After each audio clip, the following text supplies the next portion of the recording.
심층 취재한 내용을 생생히 전해드리는 TBS 집중 리포트로 시작해 보겠습니다. 행복주택은 철도 역사부지같이 도심 접근성이 좋은 저렴한 국공유지에 임대주택을 만들어서 젊은 층에게 싼 값에 공급하는 현 정부의 대표적인 주거복지 정책입니다. 정책을 발표한 지 2년이 넘었지만 시범지구로 선정된 행복주택은 여전히 사업 시행에 난항을 겪고 있고요. 오는 10월 입주에 들어가는 일반 사업지구의 행복주택도 이제야 입주에 들어가는 만큼 아직 갈 길이 멀다는 지적입니다. 행복주택을 둘러싼 문제에 대해 TBS 집중 리포트에서 자세히 짚어봤습니다. 행복주택은 대학생과 사회초년생, 신혼부부 등 젊은 층의 주거 안정을 위해서 정부가 저렴한 국공유지에 짓는 임대주택입니다. 2013년 7곳의 사업지구가 선정이 됐지만 5곳은 여전히 사업 시행에 난항을 겪고 있습니다. 2년 전 정부는 야심차게 행복주택 사업을 공개했습니다. 2013년부터 5년간 20만 가구를 공급할 계획이고 우선 시범사업으로 수도권의 10,000 가구를 공급하기로 했습니다. 정부가 지정한 행복주택 시범지구는 서울 목동과 공릉, 송파, 잠실, 가좌, 오류, 그리고 경기도 안산 고잔지구입니다. 하지만 시범지구 가운데 실제 공사가 진행되고 있는 곳은 가자지구와 오류지구 2곳뿐입니다. 반면 이후 추진된 행복주택 일반지구에서는 사업이 대체로 순항 중입니다. 일반 사업지구 중에서는 송파구 삼전지구와 서초 내곡지구, 구로 천왕지구, 강동 광일지구 4곳에서 오는 10월이면 847가구가 행복주택 최초로 입주에 들어갑니다. 이에 맞춰 정부는 추가 행복주택 공급 계획도 발표했습니다. 지난해 26,000 가구에 이어 올해는 전국 70곳에서 38,000 가구를 추가로 선정해 총 공급 예정 물량 14만 가구의 절반 가까이를 공급한다는 것입니다. 3년차에 접어드는 지금까지 일반 지구와 달리 시범지구에서는 사업이 지지부진한 이유는 무엇일까? 옛 경춘선 폐선 부지인 공릉동 행복주택 사업부지입니다. 2년 전 국토부는 이 지역의 행복주택 시범지구 지정을 발표했고 주민들은 즉각 반발했습니다. 그동안 이 지역은 마땅한 편의시설이 없어 주민을 위한 공원이 만들어지기로 돼 있었는데 주민이나 지자체와 어떠한 상의도 없이 시범지구로 지정됐다는 것이었습니다. 경춘선 폐선부지 지역이라 이 사람들이 그동안에 그 주민들이 시달렸어요. 전철, 기차, 소음이니 뭐니. 그래서 이 사람들이 정치인들이 여기는 공원화를 해주겠다. 그 약속을 믿고 했는데 그 약속이 아니지 않습니까? 그래서 그동안에는 이게 행복주택도 들어올 수 없다. 그 싸움을 한 겁니다. 이에 이 지역 주민들은 국토부를 상대로 시범지구 취소 소송을 제기했지만 지난 3월 패소하면서 사업이 재추진되고 있습니다. 하지만 주민 반대는 여전합니다. 특히 최근 사업 승인 과정에서 주민과 국토부, LH는 주차장이나 인근 도로 확장에 관한 부분 등 계획 일부를 수정하기로 협의했음에도 이전 계획으로 심의가 진행되면서 갈등의 골은 더욱 깊어졌습니다. 이에 국토부와 LH는 협의한 부분이 반영될 예정이기 때문에 문제없다는 입장입니다. 주민들이 요구하신 사항이 우리가 배제를 하거나 그 부분이 반영을 안 시키려고 하거나 이런 사항이 아니고 단지 시기적으로 그때 얘기 나왔던 사항이 좀 반영이 곤란한 부분이 있었으니 차기 변경 때 그때 하겠다 이렇게 이미 다 설명이 되고 했던 사항들이에요. 이런 부분들이 시기적으로 좀 안 맞았던 거지 저희가 주민 의견들을 배제하고 가거나 그런 게 아니었다는 거를. 또 다른 행복주택 시범지구 중 하나인 서울 목동. 이곳은 홍수 때 저지대로 넘치는 물을 잠시 저장해두는 유수지에 복개 공사를 한 곳으로 현재 공영주차장 등으로 사용되고 있습니다. 이곳 역시 행복주택이 들어설 계획이 발표되면서부터 현재까지 주민들의 반발이 강하게 이어져 오고 있습니다. 일부에서는 지역 이기주의가 아니냐는 지적도 있습니다. 하지만 한편에서는 시범지구 지정 이전에 주민의 의견을 충분히 수렴하지 않은 정부도 책임이 있다는 의견입니다. 유수지라는 것은 홍수 예방을 조절하는 안전 재해 시설인데 거기에다가 국토부가 지자체나 주민들하고 일체의 대화나 사전 어떤 이런 얘기 없이 일방적으로 밀어붙이는 것에 대해서 저희 그 양천구 주민들이 이 문제에 대해서 모두가 다 반대를 해오고 있는 상황입니다.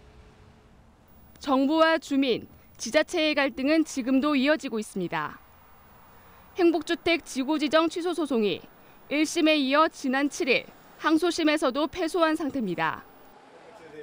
하지만 유수지에 대한 안전성 논란과 교통 혼잡, 건축 비용에 대한 문제가 맞물리면서 여전히 해결의 실마리를 찾지 못하고 있습니다.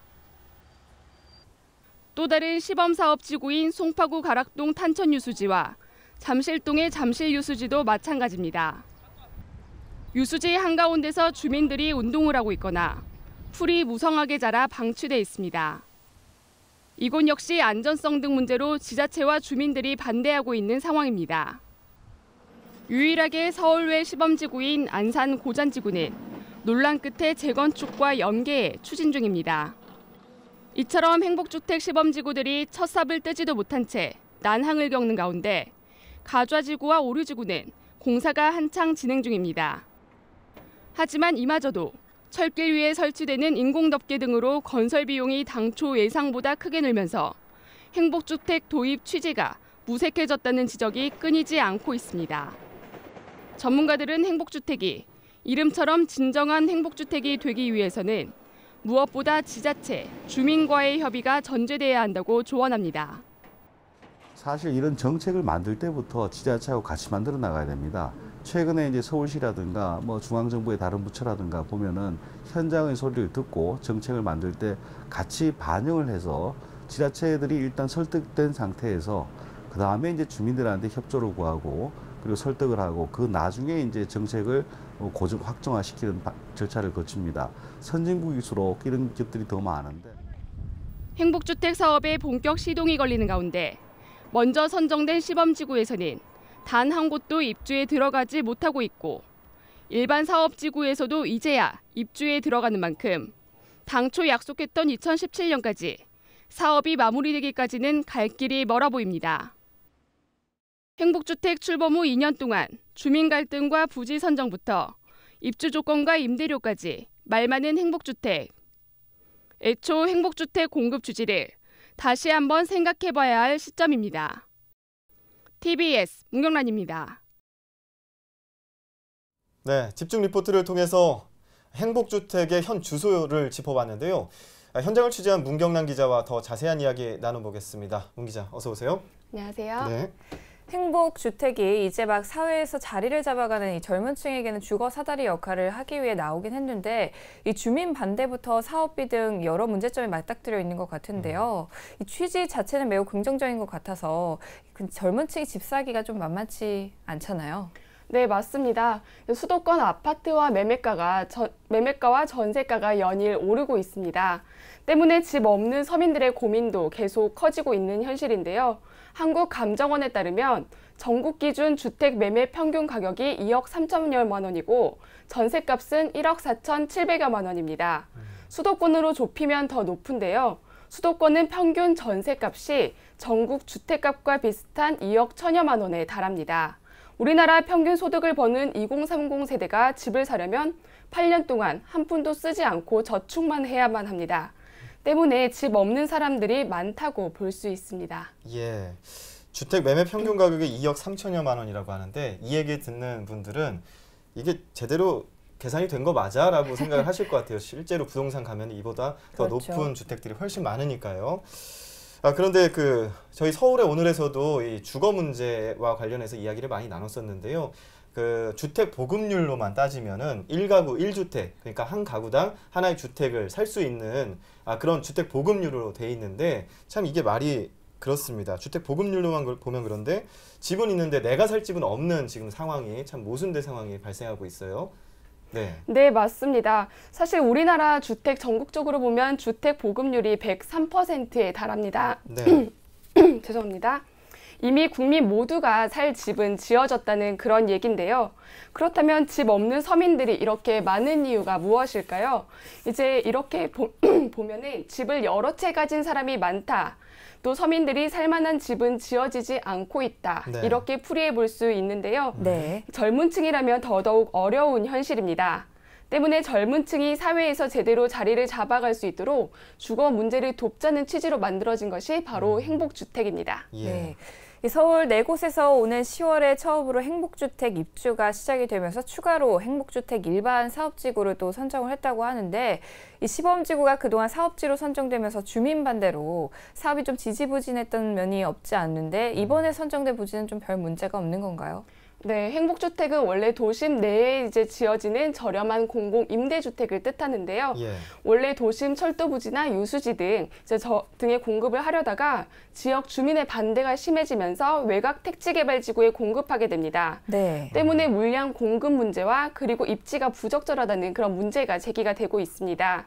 올해 사업 계획 승인 물량 가운데 남양주 별내 장현지구, 그리고 양주 옥정지구, 화성의 바란지구 등과 같은 공공택지에 들어서는 행복주택은 좀 도심권으로부터 멀어서 행복주택지구로 부적절하다는 평가가 제기가 되고 있습니다. 네. 또 이렇게 부지 확보도 문제지만 좀 규모가 좀 축소가 되면서 소규모로 개발이 되고 주민 편의시설 확충 문제도 많은 어려움이 있습니다. 예, 아무래도 지역이 작아지다 보면은 편의시설을 지을 수 있는 공간도 부족해지겠죠.